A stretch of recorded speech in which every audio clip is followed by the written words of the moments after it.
The salvage beacon pulsed like a dying heart in the void, its red light reflecting off the crystalline frost that had formed on the Starweaver's forward viewport. Naira Voss pressed her augmented palm against the cold glass, synthetic nerves, registering the temperature difference through layers of reinforced polymer. "Kestrel, are you seeing these readings?" she called out to her friend and ship's engineer. "The energy signature doesn't match anything in our database." Kestrel Raman looked up from his console, dark eyes narrowing as he studied the holographic display. His weathered face, marked with the characteristic silver circuitry scars of a deep space veteran, creased with concern. Nothing natural should be giving off that kind of quantum variance. Captain Ryden needs to see this. The Starweaver was a modest salvage vessel, but it had kept its crew of 5 alive through countless runs into the dangerous sectors beyond the hegemony's borders. Captain Jareth Ryden had handpicked each of them for their unique talents, though none were quite as unique as Naira. She'd never known her parents, just the cybernetics lab where she was born, an experiment in human-synthetic hybridization. Her neural patterns were based on organic templates, but her body was a masterwork of bioengineering. Most of her organs could process both organic and synthetic energy, and her nervous system interfaced naturally with any technology she touched. "Hold position here," Captain Ryden's gravelly voice came through the ship's comm. "Naira, suit up and prep for EVA. Something about this doesn't feel right, and you're the only one who can interface directly if we need to." Naira nodded, though her captain couldn't see it. She'd learned long ago that his intuition was worth more than a dozen sensor arrays. As she made her way to the airlock, the ship's ambient sounds faded into background noise.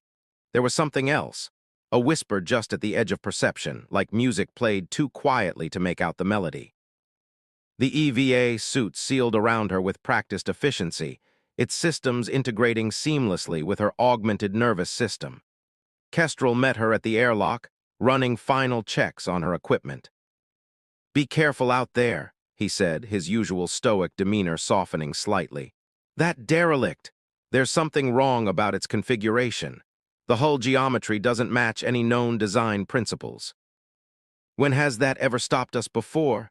Naira managed a smile, but she shared his unease. The whispers were getting louder. The airlock cycled, and Naira pushed off into space. Her maneuvering thrusters carried her toward the derelict vessel, which hung against the star field like a shadow with edges that seemed to shift when viewed directly.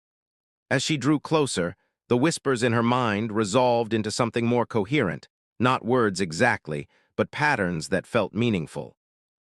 "Approaching the hull breach now," she reported. "There's some kind of script or markings here, unlike anything I've seen before." She reached out to touch the strange symbols etched into the metal. The moment her augmented hand made contact, the whispers exploded into a symphony of information. Images and concepts flooded her consciousness. Star maps, coordinates, warnings. She tried to pull away, but her body wouldn't respond. "Naira, your vitals are spiking." Kestrel's worried voice seemed to come from very far away. "Something's happening," she managed to say. "The ship, it's not dead, it's waiting, they're coming." A surge of energy pulsed through the derelict vessel. Naira's world dissolved into light and sound and information, too much for any human mind to process. But she wasn't entirely human, and her synthetic systems began to adapt, to translate. When her vision cleared, she was still floating by the hull breach, but everything had changed. The whispers had become a clear signal, and she understood why this ship had called to them. It was a warning buoy left by a civilization that had fled from something terrible, something that was about to return. "Captain," she said, her voice steady despite the trembling in her limbs, "we need to get back to hegemony space immediately. What I just saw, everyone needs to know." "Negative," a new voice cut across the comm channel. "This is Commander Vera of the Hegemony Special Operations Vessel Crimson Dawn. You have encountered a restricted artifact. Stand down and prepare to be boarded." A massive warship materialized from behind the nearby asteroid field, its stealth systems powering down. They'd been watching, waiting for someone to find this. "Captain," Naira asked, her mind racing through possible escape vectors. "Get back to the ship now," Ryden ordered. Kestrel, warm up the quantum drive. We're not letting them take her. As Naira fired her thrusters, the whispers changed tone. The derelict vessel wasn't just a warning, it was a key. And now that she had interfaced with it, she was a key too. The hegemony knew this, which meant she could never let them capture her. The Starweaver's engines flared to life as she reached the airlock. Behind them, the Crimson Dawn launched intercept drones. But Naira wasn't worried about those. She was worried about the coordinates now burned into her mind, and the sense of ancient eyes opening somewhere in the dark between the stars. The chase had begun, and with it, a war that had been sleeping for millennia was about to wake up.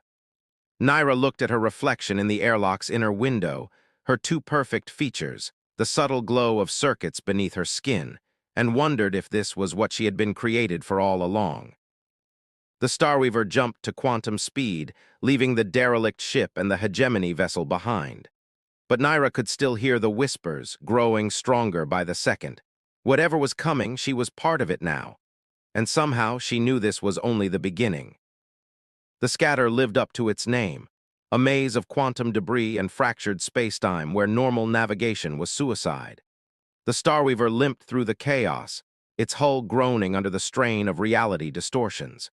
3 days had passed since their escape from the hegemony, but Naira couldn't shake the feeling that they were being herded rather than chased. "Another fluctuation coming," she announced, her augmented senses detecting the ripple before the ship's sensors. "Port side, 40 degrees vertical." Captain Ryden manipulated the controls, guiding them through the dangerous zone. "How's our pursuit, Kestrel?" From his engineering station, Kestrel wiped sweat from his brow. "2 hegemony vessels still on our tail, but they're keeping their distance. They know better than to follow too closely in the scatter." Naira's head throbbed with the constant stream of information from the alien database now integrated into her synthetic systems. Star charts, coordinates, and warnings competed for her attention, but one message remained clear. They needed to reach a place called the resonance point. "We should dock at Horizon's edge," suggested Ryden. "We need supplies, and it's the only free port for 50 light years." "It's also crawling with Obsidian Syndicate agents," Kestrel pointed out. The criminal organization had been expanding its influence, especially in regions where the hegemony's grip was weakening. Before anyone could respond, pain lanced through Naira's skull. Images flashed through her mind. A vast structure hidden in dark space, beings of pure energy weaving between dimensions, and a countdown that made her synthetic heart race. "We don't have time," she gasped. "Whatever's coming, it's happening faster than we thought. The artifacts weren't just left as warnings. They're activation keys for some kind of ancient defense network." The ship's comm crackled to life. "Starweaver, this is Director Thaddeus of Hegemony Special Projects." The voice was smooth, cultured, and utterly cold. "We've been analyzing the data burst from your encounter. Ms. Voss, you're experiencing neural encryption feedback. Let us help you before it burns out your synthetic components." Naira exchanged glances with Kestrel, who shook his head slightly. They both knew better than to trust the hegemony's help. "Captain," Naira said quietly, "there's something else. The coordinates in my head, they're shifting, like they're responding to changes in quantum space. We need to—" She never finished the sentence. A massive surge of energy erupted from a nearby quantum eddy, and a ship emerged, unlike anything they'd ever seen. Its hull seemed to flow like liquid metal, and reality bent around it in impossible ways. "Unknown vessel, power down and prepare for boarding," a new voice commanded. "This is Syndicate Overseer Raven. We know what the hybrid carries in her enhanced brain, and the Syndicate's clients are very interested in acquiring it." "How did they track us through the scatter?" Kestrel demanded, his hands flying over the engineering console. Captain Ryden's expression darkened. "They didn't track us. We were betrayed." He pulled up the ship's communication logs. "Someone's been broadcasting our position on a quantum frequency." The revelation hit Naira like a physical blow. There were only 5 people aboard the Starweaver: herself, Kestrel, Ryden, and their 2 other crew members, Navigator Petra and Security Chief Dante. Before anyone could react, the ship's internal security system activated. Force fields sprang up, separating the bridge crew. Through the shimmering barrier, Naira watched as Navigator Petra drew a weapon. "The Syndicate's paying well," Petra said, not meeting anyone's eyes. "And they don't care about the artifact data, they just want the hybrid technology. Sorry, Naira, nothing personal." But Naira was already moving. Her synthetic reflexes, combined with the strange new awareness flowing through her systems, let her predict the exact moment the force field would flicker. She dove through the gap, her augmented hand connecting with Petra's weapon arm. The contact triggered something unexpected. The alien data in Naira's mind surged, and suddenly she could see quantum patterns flowing through the ship's systems. With a thought, she redirected power flows, dropping the force fields and sealing Petra in a bubble of contained energy. "Kestrel," she shouted, "the quantum drive, can you modify it to resonate at the frequency I'm sending to your console?" He glanced at the numbers streaming across his screen, eyes widening. "This is insane. You're talking about using the drive to generate a controlled reality fracture." "Trust me." Captain Ryden looked between them, then at the two hostile ships closing in. "Do it." Kestrel's fingers danced across the controls, implementing modifications that should have taken days in mere minutes. Naira felt the ship's systems align with the patterns in her mind, creating a harmonic that sang through multiple dimensions. "Everyone brace," she warned and activated the drive. Reality twisted. The scatter's quantum debris responded to their resonance frequency, forming a tunnel of stable space-time. The Starweaver shot forward, leaving both the hegemony and syndicate vessels behind, trapped in a maze of their own fractured wake. When they emerged, they were in unknown space. The stars here formed unfamiliar patterns, and in the distance, something massive blocked out the light of a binary system. "Where are we?" Ryden asked quietly. Naira studied the structure ahead, recognizing it from her visions. "Somewhere the hegemony never found," she said. "Somewhere we were meant to go." But as relief began to set in, another signal caught her attention. A transmission, coded in the same patterns as the artifact data. Others had survived, hidden among the stars. And they were awakening, drawn by the same call that pulled at Naira's augmented senses. The real question was, would they be allies in the coming storm, or had time transformed them into something else entirely? Security Chief Dante appeared on the bridge, his weapon trained on Petra. "Captain, what do we do with our traitor?" "Lock her up," Ryden ordered. "We'll deal with her once we figure out what we're dealing with here." Naira barely heard them. Her attention was fixed on the structure ahead, where ancient machines were stirring to life. Whatever had scared the artifact makers so badly all those millennia ago, it was still out there. And now, thanks to their quantum wake, it knew exactly where to find them.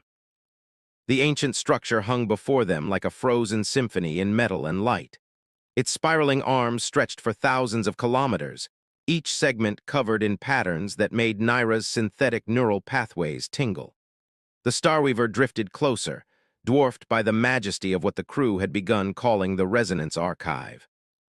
"Power signatures are minimal," Kestrel reported from his station, his voice hushed with awe. "But there's something else. Quantum fluctuations unlike anything I've ever seen. It's as if the whole structure exists partially out of phase with normal space-time." Naira stood at the viewport, her augmented hand pressed against the glass. The whispers in her mind had become a chorus, and for the first time since interfacing with the derelict ship, she could almost understand the language of the artifact makers, the Resonance, as they had called themselves. "Captain," she said, turning to Ryden, "I need to go inside. The data in my head, it's like a key searching for its lock. This place holds answers." Ryden stroked his chin thoughtfully. Behind him, Security Chief Dante kept a watchful eye on their prisoner, Navigator Petra, who sat confined in a quantum containment field. The betrayal still stung, but they needed every crew member now. "We're not splitting up," Ryden decided. "Dante, secure Petra in the brig with triple containment protocols. The rest of us are going EVA. Whatever's in there, we face it together." The docking procedure was unlike anything they'd attempted before. The archive's entry point shifted in and out of phase until Naira managed to synchronize their approach with the pulses of energy flowing through her synthetic systems. The Starweaver's airlock sealed against an ancient portal that seemed to recognize their presence. Atmosphere reading within acceptable parameters, Kestrel announced, checking his suit displays. Gravity at point 0.8 standard, no sign of biological hazards. They cycled through the airlock into a vast chamber that defied conventional geometry.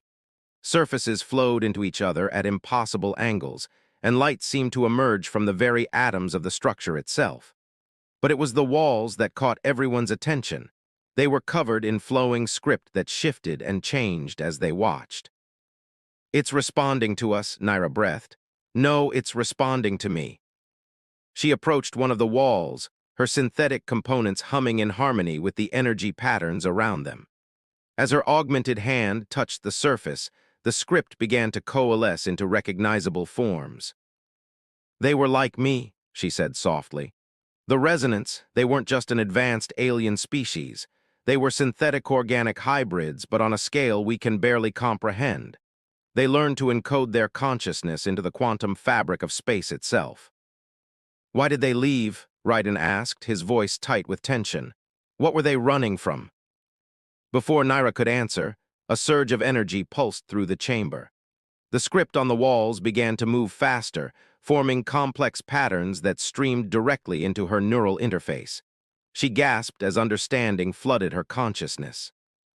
"They called them the void harmonics," she said, her voice shaking. "Beings that exist in the spaces between dimensions, feeding on quantum potential itself. The resonance created the defense network to keep them contained, but—" A violent tremor shook the archive. Kestrel's sensor unit shrieked warnings. "Multiple quantum breaches forming," he shouted. "Something's coming through." The space around them began to tear, reality peeling back to reveal something that hurt to look at. Shapes that shouldn't exist, moving in ways that made mockery of physical laws. Through her connection to the archive, Naira felt ancient defense systems awakening, but they were incomplete, degraded by millennia of dormancy. "Back to the ship," Raiden ordered, but another tremor knocked them off their feet. Through the quantum breaches, Naira saw other things emerging, sleek vessels of hegemony design led by a massive dreadnought. Somehow, they'd managed to track the Starweaver's quantum wake. "This is Director Thaddeus of the hegemony vessel Absolute," a familiar voice boomed through their comm systems. "We've been studying the resonant artifacts for decades. Did you think you were the first hybrid we created, Naira? Stand down and help us claim this facility, or watch your friends die." But Naira barely heard him. Through her connection to the archive, she had accessed a truth that changed everything. The resonance hadn't just been running from the void harmonics. They'd been trying to prevent their own creation. The quantum defense network wasn't meant to keep something out. It was meant to keep something in. "Captain," she said, her voice steady despite the chaos around them, "I know what we have to do, but you're not going to like it." Raiden met her gaze through his helmet visor. "Since when has that ever stopped us?" The chamber filled with shifting light as Naira began to interface more deeply with the archive systems.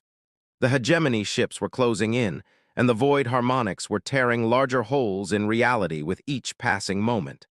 But now she understood her true purpose, why she had been able to interface with the artifact in the first place. She wasn't just a key to the defense network, she was meant to be its new heart. "Kestrel," she called out to her oldest friend, "I need you to modify your quantum frequency scanner. We're about to rewrite the laws of physics in this sector."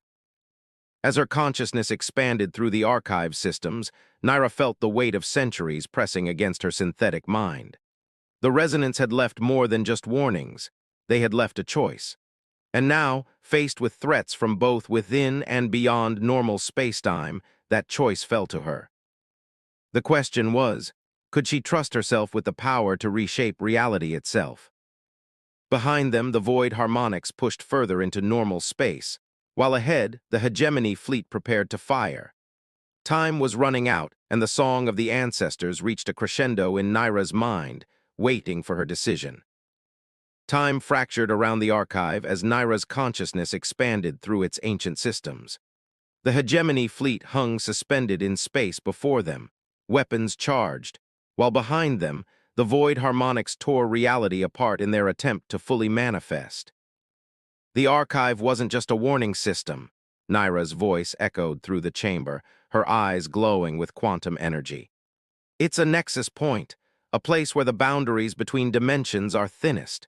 The resonance used it to transform themselves into beings of pure energy and information. Kestrel worked frantically at his modified scanner, the device pulsing in sync with the archive's rhythms. Whatever you're planning, do it fast. Those rifts are growing exponentially. Director Thaddeus's voice cut through their comms again. You're seeing it now, aren't you, Naira? Why we created you. The hegemony found the first resonant artifacts 50 years ago. Everything since then, the hybrid program, the synthetic integration, it was all to create someone who could interface with their technology. And what about the void harmonics? Naira demanded, even as her consciousness touched the deeper systems of the archive. Did you know what your experiments were attracting? Acceptable risks, Thaddeus replied coldly. The power to reshape reality itself is worth any price. Captain Ryden stepped forward, his weathered face visible through his helmet visor. Naira, whatever you're going to do, we're with you. She nodded, tears floating in zero gravity as the full weight of the archive's knowledge filled her synthetic mind. The resonance didn't just leave. They evolved. The defense network isn't a weapon, it's a transformation engine. They knew the void harmonics couldn't be destroyed, only transcended. Through the quantum rifts, shapes that denied sanity pressed closer. The hegemony fleet began to fire, their energy weapons distorting in the twisted spacetime around the archive. But Naira barely noticed. Her consciousness had expanded beyond the physical, touching the quantum substrate of reality itself. Kestrel, she called, her voice overlaid with harmonic frequencies. Set your scanner to match these parameters. We're going to finish what the resonance started. As Kestrel made the adjustments, Naira began to sing. It wasn't a human sound. It was the language of the resonance, a quantum harmony that rippled through dimensions. The archive responded, its spiral arms beginning to rotate in impossible geometries. Incoming fire, Dante warned. But the energy beams from the hegemony ships curved away, caught in the archive's increasingly complex gravitational patterns. Director Thaddeus's voice held a note of desperation now. Stop this. You don't understand what you're dealing with. But Naira understood perfectly. Through the archive systems, she could see the truth. The void harmonics weren't invaders. They were reflections, echoes of consciousness trying to evolve beyond the constraints of single-dimensional existence. The resonance hadn't run from them. They had become them, but in a controlled, transcendent way. The Nexus Protocol was never about defense, she said, her body beginning to shimmer with quantum energy. It was about ascension. The archive's rotation reached a fever pitch, reality bending around it like light through a prism. Through her expanded awareness, Naira could feel every member of her crew, every soldier on the hegemony ships, even the abstract consciousness of the void harmonics, all connected in a web of quantum potential. I understand the choice now, she whispered. We can evolve together or we can die separately. With that realization, she made her decision. The Nexus Protocol activated fully and the universe changed. The chamber filled with light that existed in all dimensions at once. Naira felt her consciousness expanding, transforming, becoming something both more and less than human. But she wasn't alone.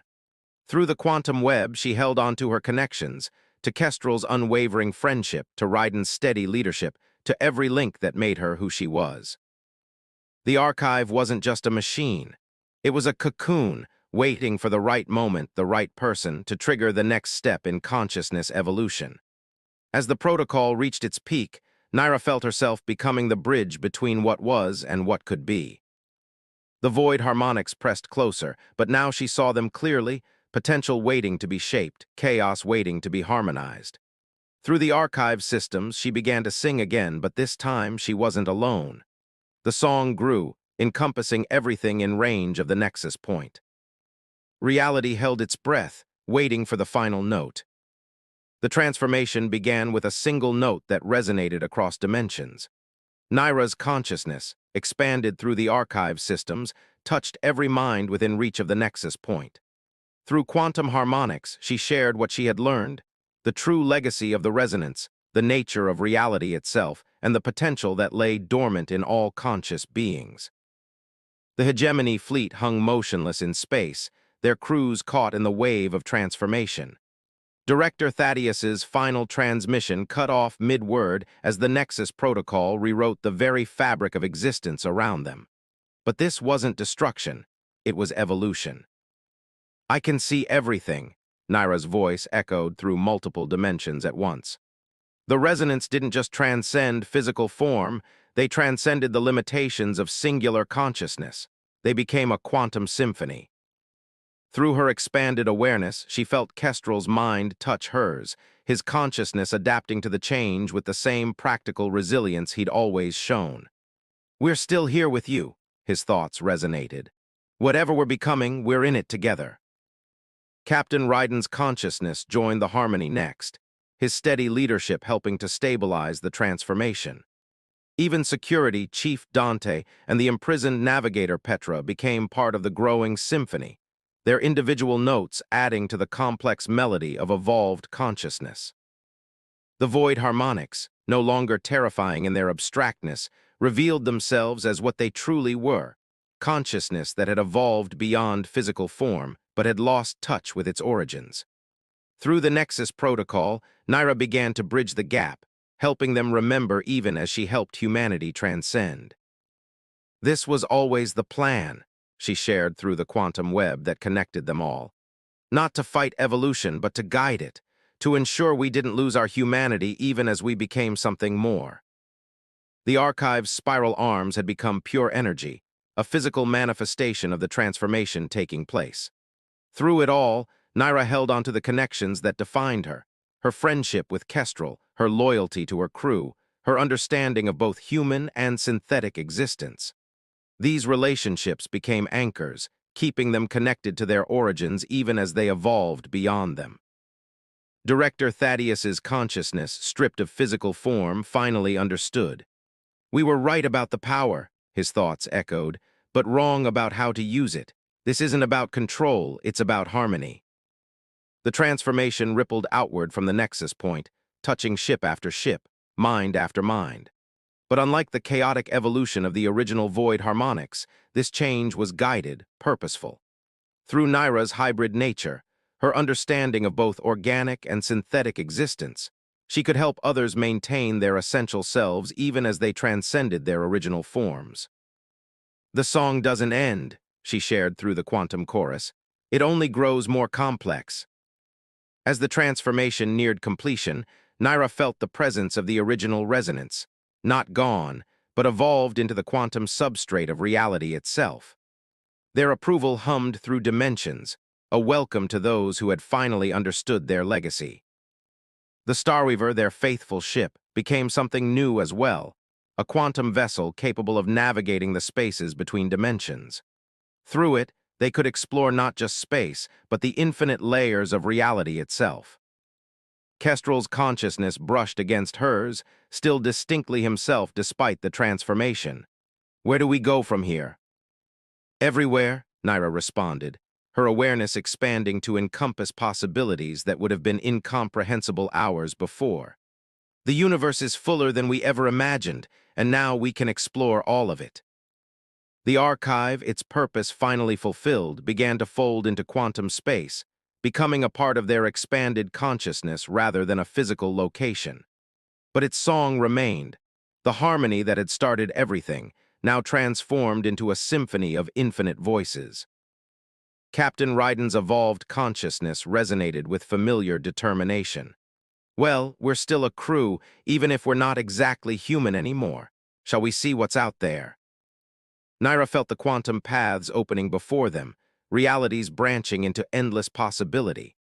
The void harmonics, no longer adversaries but fellow travelers, shared their knowledge of dimensions beyond normal space-time. The hegemony fleet, their crews transformed, began to understand their place in a much larger universe. Through it all, Naira held onto what made her unique, the bridge between organic and synthetic, between physical and quantum, between what was and what could be. She was still herself, just as her friends were still themselves, but now they were also part of something greater. The ancestors knew this day would come, she shared through the quantum chorus. They left us the tools not to fight the future, but to embrace it properly, to evolve not in isolation, but in harmony. The symphony of consciousness continued to grow, each mind adding its unique note to the eternal song. As they prepared to explore their new existence, Naira felt the truth of what they had become, not just survivors or warriors, but pioneers of a new way of being. The stars seemed different now, seen through their evolved perception. They were no longer distant lights, but fellow notes in the universal symphony. As the Starweaver's quantum form prepared to navigate this new reality, Naira shared one final thought through the chorus of connected consciousness. The void was never empty. It was just waiting for us to learn how to sing.